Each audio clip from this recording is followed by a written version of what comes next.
It's got to do with the United States. Yes, if you're one of those who plan to travel to the United States on a visa that's got 5-year stamp or 3-year stamp, whichever one, and you believe that, hey, I can go in, breeze out, and then sometimes people go in and stay for like 6 months, 7 months, and say, no, 6 months max. Yeah, so then they say 6 months, yeah, 6 months, and then they say, hey, what to do? You know what I mean? Yo, hey, what's going on? Yeah. Hey, what's up, bro? How you doing? It's not going to be like that too. If you go with what's up, it's the same what's up you will come back with. Anyway, that's the statement made. And it says the U.S. Department of State updated its reciprocal non-immigrant visa policy. Effective today, most non-immigrant and non-official visas for Nigerian citizens will be single entry with 3 months validity. Visas issued before July 8. Hey, why didn't I submit my own since 2025 remain unchanged? Some of us, we deserve flogging because there are a number of us that felt like, man, I need to apply. And we just kept thinking, and to be honest, part of why I didn't apply initially was I just felt, you know what, just wait till August 15th because we're supposed to get an official memo to know whether we're going to be banned or not. And it's very easy for people to say, oh, let's stay back and build our country. What are you looking for in the US? I beg. We are far past that. Yes. A number of us, the way the world has become, a number of us have family members that are scattered in different parts of the world. You have friends that are scattered. All your family members, I can bet all your family members are not in Nigeria. Exactly. So you will travel to see family. Family will travel to see you for whatever reason. So I think, first of all the people who are like, hey, let's stay back and build our country, what do we need the US for? First of all, rest. Secondly, reciprocal. Sit down. Yes. If you see that tweet, it's a reciprocal visa policy. Can we put up that tweet again? So it's what we call here aura for aura. Yeah. If you do me, I do you, but go vex. Can our producers please put it up? He said, U.S. Department of State updated its reciprocal non-immigrant visa policy. Now come back. Reports have it that when the Americans want to come to Nigeria, that our process of issuing visas is beyond cumbersome, ridiculous, stringent, difficult. If you remember, years ago, the US used to give single entry visa for 2 years. After a while, they upgraded it to 5 years. Everybody was rejoicing and celebrating that, yeah, finally I can go and apply. In a country and a world where it's, you return the good favor. If they have increased it to 5 years, you should be able to do the same. What we're hearing was that Americans who were coming into Nigeria were getting 3 months. So, first of all, if nothing, I think I respect and regard the U.S. as a country that protects its citizens, a country that recognizes that if we're going to make life difficult for our citizens to come to your country, we're going to do the same for you. And I think that Nigeria can, yes, it's only fair. They're acting in the best interest of the Americans. And I'm hoping that there's something that Nigeria can take borrow a leaf from to say, you know, anybody who treats Nigeria a certain type of way, we will measure that same energy aura for aura. That's what is good for the goose is good for Uganda. For Uganda. But that's the second one. But the third angle, looking at it from how this might negatively impact us, I wonder I'm not sure now, I haven't checked, but I wonder if the visa fees will come down. Because if you're paying visa fees that typically should last you for the duration of 5 years, now imagine having to pay that same amount of visa fees over and over again. Before now, if you needed to apply at the US Embassy for a date, they'll give you a date that is like 1 year later. So now with the regularity with which people will need, so we're going to need to apply for visas like 4 times more than what the previous rate was. What happens to the backlog? They'll be generating a lot of money because at the moment, as we speak, the United States' most expensive consulate building is going to be located. They've even done the groundbreaking in Atlantic. My money is there. Joe's money is there. I don't know if your money is there. Gbenga, you need to understand how it's set. It's Atlantic. Okay, Atlantic. Close to the water. Yeah, water. So, I think water. Before y'all are putting up your American accents, what I'm trying to say here is, fam, that at the end of the day, it's going to be a revenue generation source. I mean, the U.S. is going to make it a lot of money. 3 months is very short. So imagine you need to go to the U.S. 3-4 times a year. You have to apply each time. 3 years time. So 29. Exactly, we're going to have various applications. There's going to be a backlog. It's going to be cumbersome. I'm hoping, however, that with this, maybe it will not be faster. The Ministry of Foreign Affairs could look at their internal processes and also reciprocate to avoid this. Reciprocate how? No, reciprocate by, you know, extending it. Giving them 3. Okay. Now we are talking. No, giving them 5. Let's reciprocate by telling them that we don't care. We can't do that. Why are we deceiving ourselves? We don't care how. You guys were quiet. I thought you say. We don't care. No, that's why I said people that say, no, what do we know? Let's rest first of all. Please, you know, we're a global village. Please. And for bilateral relations, we've had, Nigeria and America has had bilateral relations for years. And this is something that I'm hoping that, I mean, with policies like this, they're not always very permanent.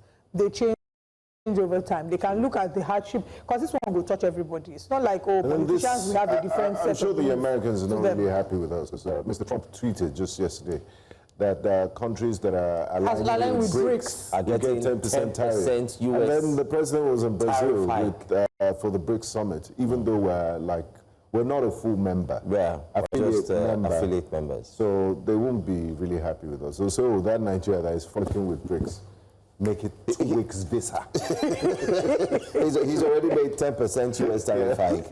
Now we have the 3 months. It means if you breeze in, you gotta breeze out. Guys, I like it. I like it. You like it? I like it. Why do you like it? I love it. Yeah, principle of reciprocity. Yes, I like it because one, for the US, it's good for them because they would vet more. It will help them in vetting who comes into the country and who goes out. It also helps in acceptability. Yes, those who actually are accepted to come into the country and will stay for that duration. Don't forget that there's ICE issue going on. So while you're working with the ICE issue, you're also going to focus on knowing who comes into your country and who leaves. I can tell you categorically that this is good because it's good for the US. Online, a lot of persons are not really happy about it. I don't know if we have some tweets that we could also... It's good for the US. Let's so far, it's not great for Nigeria. I will tell you why it's good for Nigeria. Okay, let's do this. Bashir Ahmad, you remember him? It was very outspoken during Muhammadu Buhari's... You have to read it with this. Go ahead. Nigeria operates an e-visa system where visitors, including US citizens, can apply online and receive approval within 1 to 2 days.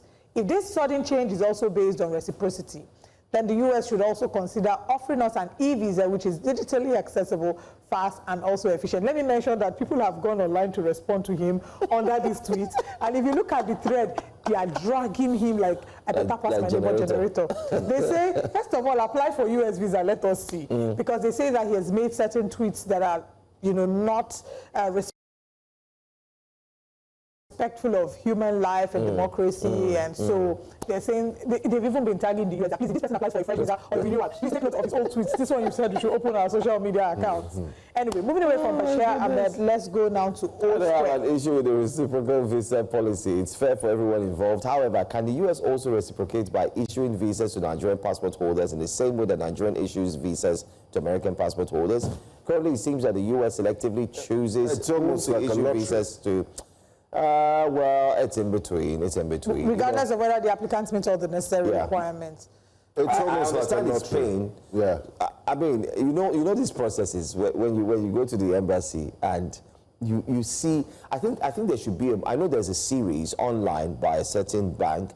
What they do about visas, people who apply. But I think they should have a proper movie that will tell the stories of everybody who's going to apply for visas. I know what's very embarrassing or what's very humiliating. That the moment you are rejected, everybody there is going to know that you got a rejection. They just give you a like, paper. oh, sorry, we're not able to grant a visa at this time. That's we are moving. Once you just receive a certain color of envelope, you just know that you're going back to your house. I've said it that if I don't receive an express invitation from the government of the United States, not going to go. I don't have any business there. There are many USAs in this world. There are many beautiful places. We have United States of Aba, United States of Akwa Ibom, United States of Agungi, so many USAs. You see heaven? Heaven is the goal, my brother and sister. Please, I'm not with him. I'm not among them. I'm US Embassy. I'm speaking. If you will tag them, please, I'm not there. I have family and friends that I want to go and visit. Now, he's just joking. I'm not joking. I'm saying it with my full chest. That's why I'm saying that as they're watching it too. They should just separate us like this. Mr. Trump is only going to be there for 4 years. He can't go for a third term. To be honest, and, the truth is things may change even before the end of the Trump era. It's just that the coming of President Trump has shifted a lot of things in America. And I like the fact that, like I said, it's good for Nigeria. It's also good for America. It's good for Nigeria. One, a lot of Nigerians have called for a quick repair or reform of Nigeria, as it were, as a country. We have cases where people can travel into the United States and come out like water. Let's use our, Modena water statement so people understand, travel na water. And people are saying that, yes, maybe at some point, this will start to give the Nigerian government a sense of understanding that the foreign or the Western world are not indeed keen on you. Yeah, but the elites that fix Nigerian government, it doesn't affect them. It does. Some of them even have American citizenship. I wanted to say that the ones, so I initially said it doesn't affect politicians, but I take it back. Because some of them either have gotten for citizenship in America, or they've gotten to one of all these other Kitts and Nevis, and they've gotten all these other passports. Olive, I think, like I said, what I'm going to is, it's also a wake-up call. That, listen, the Western world, they're tightening their laws, they're reforming, they're changing everything. The UK is reviewing every now and then. But so the world is bigger than UK we and the United States. But where do your leaders regularly go to? Where do they regularly go to? Well, you say it's a wake-up call. When we had Arise to come patriots inside our national anthem, they don't wake up there. But it's a wake-up call, because even Dubai now, they're saying you need a balance of 10,000 USD. Dubai has been there for a while.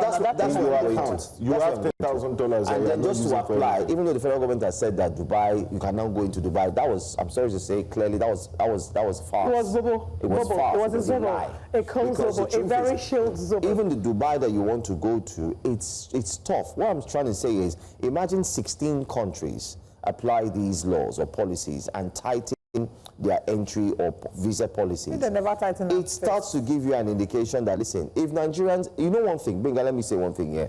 Whether we all like it or not, those who are watching us now, those who are pre-Nigerians, and I'll say it here clearly, the word Nigeria, I've said it in my mind many times, is divided into two. Niger and Ria.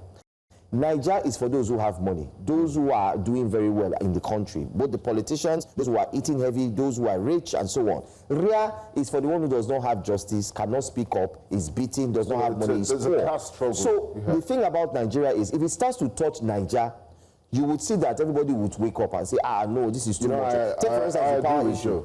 Take for instance Bandi, were not the rich people coming out carrying placards for the first time saying we no go grass. So it taught you to. That is how I think this will happen. If it starts to go round, imagine a rich uncle sending his son or brother to go there, they deny him, and then they tell him 3 months. It's going to affect them, because some of them have businesses in America. They're now thinking, how are we going to send this person to go handle that business? He's old, they're 68, they're 90, how are they going to stay there? They'll take the other route and get a passport. My other concern in this regard is I'm not quite sure how this affects the individuals who have tried to make a life for themselves, building businesses in Nigeria, realize maybe it's not work for them, or even if it's working, decided to expand the franchise of their business to America. I don't think they deserve to suffer because of the policies that have been made. But maybe, that may not affect them because they will have a different kind of visa. I'm not sure it's the tourism visa. I'm certain it's not the tourism visa they're working with. But I don't know how this affects students, because we've seen in the past 2 years a number of, I don't know how that affects them. But anyway, we hope that this is something that the Nigerian and the American authorities, I know that there's still negotiations and interactions, that they can go back into meetings and find a way in which this can be beneficial to both parties. We've said this over and over again. The process of application for visas, first of all, I find it very, I don't know the actual word, but I find it exhausting, and in some cases I find it very humiliating. Because you go to certain countries and you want to apply for visa and all the applications are like this. So imagine having to go through that process over. Yes, the US one has been, digitized and all. You do everything online. There's some that you have to go with like a lot. I remember I was going to Ireland. I got to TLS. I be VFS. I got there. They're like, oh, sorry, you made a mistake. You have to start your application over again. I just said, nah, peace out. I'm done. And I left. I didn't go back.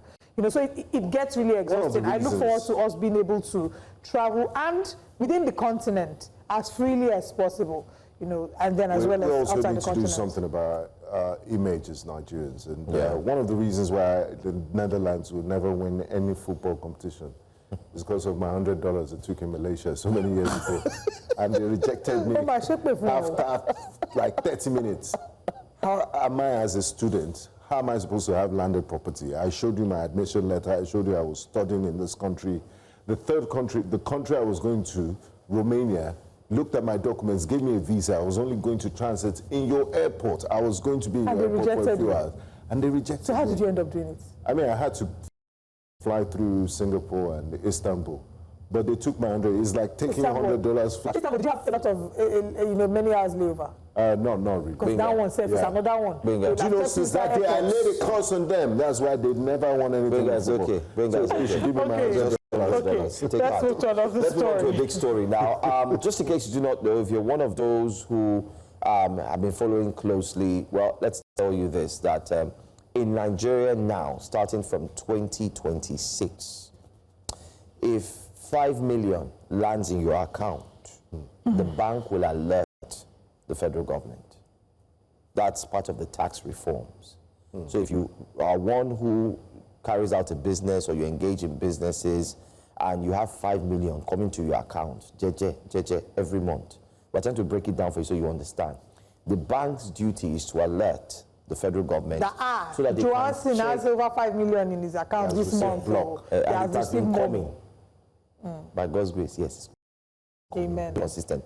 But they will tell federal government, come and see his account to 5 million. Then the federal government will step in and say, okay, who are you? Who are you? Can we know you? And collect their costs. Okay, have you paid your tax? And then they take their taxes.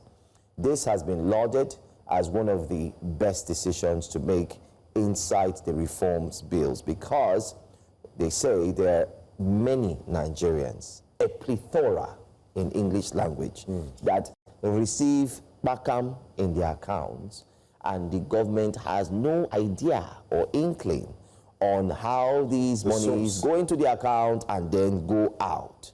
The funny thing about this are the tweets that I saw. I couldn't hold my stomach. I don't know if it was 4.99 million. 4.9 million. I don't know if it's all those tweets. I'm like, what is going on? Nigerians, we always find a way around it. But that's the update, though. That's what the federal government is doing. Banks report transactions about 5 million naira monthly. I mean, it's and I think it's one of the reasons whether you like it or not. The current president is celebrated was when he was governor of Lagos. They had this fallout with President Olusegun Obasanjo then. He withdrew the allocation of Lagos State, and they were forced to innovate. You either sink or swim. So Lagos State swam. They created the Lagos Internal LIRS, and it was able to, generate and survive even without the federal allocation from Abuja, and I think is applying the same policy to the federal government. But my own grouse, and I'm sure I speak for a lot of Nigerians, is the use of this extra funds, because they've said the monies you've saved from subsidy, what was it used for? They replied yesterday. It's used to fix roads and infrastructure projects. But if you drive around Lagos, I mean, you're wondering where these infrastructure projects are. Heaven help me, it's really, really sad. You see, that thing you said is very valid. As a center of excellence, there's really very few things that are excellent about Lagos. You see that thing that you said about the infrastructure. They said easy for infrastructure, but we had infrastructure.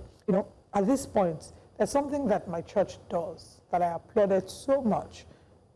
I think we had a meeting last week, and we call it like a family meeting, and in my church, they're running you through how the church has been run, how much has come into the church account, what they use the money for. So it's some sort of accountability and transparency. We gave to this NGO, we gave to this fund, we did this, we did that. When members have issues, some members, they're able to sort it out from the funds that the church has received. And I thought that was brilliant, and accountability at its finest. And I wish that the government would implement that as well.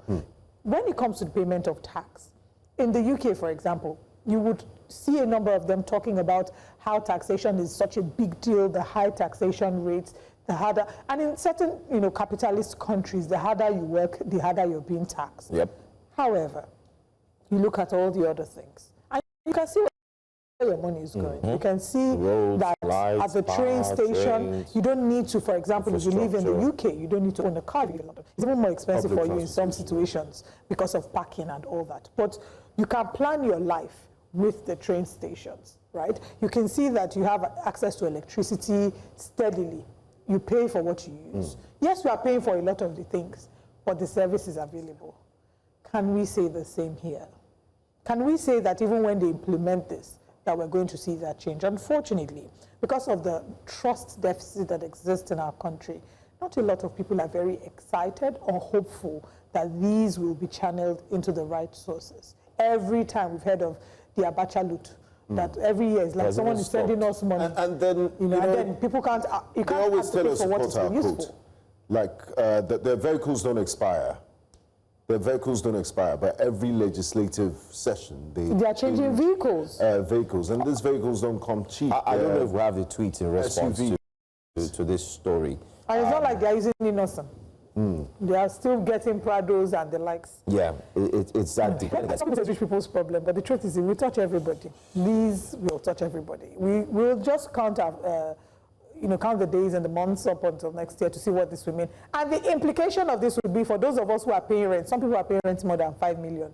Your landlord is going to factor in his tax into the rent. There's going to be an increase in the payment of rent. So there's going to be an increase invariably in cost of living. As a service provider, I will charge you more because I will add tax because I know they're going to tax me. So that's where they are also trying to stop you from doing that, because they're saying that, take for instance, if your service, somebody calls you and says, oh, Oliver, I want you to MC my event in Dubai, and you say, okay, my fees are 5 million. They transfer the 5 million to your account. They are also, is either you tax them through your company by ensuring that they also pay the value-added tax of 5 million into that same account. So both of them would come in as a whole. Then you can now remit the value-added tax to the federal government. We'll bring somebody to come and speak to us, someone from FIRS. I'm just telling you that's what's going to happen. Of this. But if you, whether you like it or not, as long as it's 5 million. But then again, the biggest question I have concerning this, which I agree with you if you bring someone, is they said monthly. So my question would be, is it a one-off if I receive 5 million today? No, for every 5 million next month. Is it just, or is there like a tranche of 6 months? It's still sketchy. That's the question I want to ask them, because it says monthly. If you have a transaction of 6 million and you don't remove it and it extends to next month, exactly. I think they do a fresh charge. And then again, so these are the, well, I'm sure it will be clear as they've given the bankers extra work to do. We'll give it. Anyway, I think this is where we'll wrap up our wake-up conversations, because we actually still have one more in the southeastern part of Nigeria, but there's a video where Governor Soludo has said that 99% of southeast kidnappers, they're Igbos. Let's take a look at this video. For 3 years and 3 months, okay? If we have arrested 100 criminals, non-mafia, kidnappers, and so on and so forth, 99.99% of them were Igbo. Did you hear me right? I said 99.99% of them were Igbo. So these things are unmade, because that was part of the lie that was put in propaganda. They are into kidnapping because it is the next lucrative business after Yahoo and drug. The next one for find is about kidnapping. 99.99% of all the criminals, kidnappers, and so on that were arrested so far were Igbo. Igbos are the ones kidnapping Igbos, they're the ones killing Igbos. All these camps. Yeah, and that statement by Governor Soludo has garnered different reactions. There's some people that say to him, why are you throwing your own people under the bus? That those who say he's positioning for federal acceptance because he's doing this to serve as eye service. Others are saying, if this, what he's saying is the truth, then maybe that calls for internal reflection. We need to look back and think of what we can do better. Let's take some of the tweets. He says, we know the game Soludo is playing. He started with slandering P2B, now trying to change the narrative on insecurity in the East. Well, that's his own opinion. We have many people like him who try to buy favor by pushing Igbo people under the bus. The game is not the same again. That's from Ogadigi. Last 3 years ago, my cousin and his friends were kidnapped nearby our town in Anambra. I was the one that took the ransom to them. We communicate in Hausa language. Unknown to them, I can also understand and speak Fufude, that's in Fulani language. The sum of 10 million naira was paid. That's another one says, they always target on Fulani herdsmen. Adek Smith was the one who said that. Next tweet, okay, I believe that's all the tweet that we have. So when it comes to insecurity, I think the challenge we've had as a nation is, first of all, the labeling that we put on what's happening. These people, a kidnapper is a kidnapper regardless of where they're from, whether they're from the north, from the south, east, or west. They're kidnappers and they deserve to be treated in the way that kidnappers should be treated. Crime should be solved, regardless of where they're from. So I think the issue is, and the concern and challenge a lot of people are having about this is, sometimes, even with the cases where we say Fulani herdsmen, that you're adding a tribal coloration because you're assuming or putting out the mindset that once they're Fulani, they're herdsmen, whereas the truth is they're not all necessarily herdsmen. It's a conversation we're going to have later on. I think the governor of the state is also, like they call them, the chief security officer of the state. So he's privy, or privy, like some would like to use the word, to the information that many don't have. So at this point, I don't think it's fair on other side to just judge him. He knows what he knows. Yeah. He knows what he knows. And there are also reports. Remember the cases of Ebubeagu and what happened, the people they caught and so on. So it's a lot. I don't think if we delve into this, we wouldn't really have time to break it down. But let's bring to you what our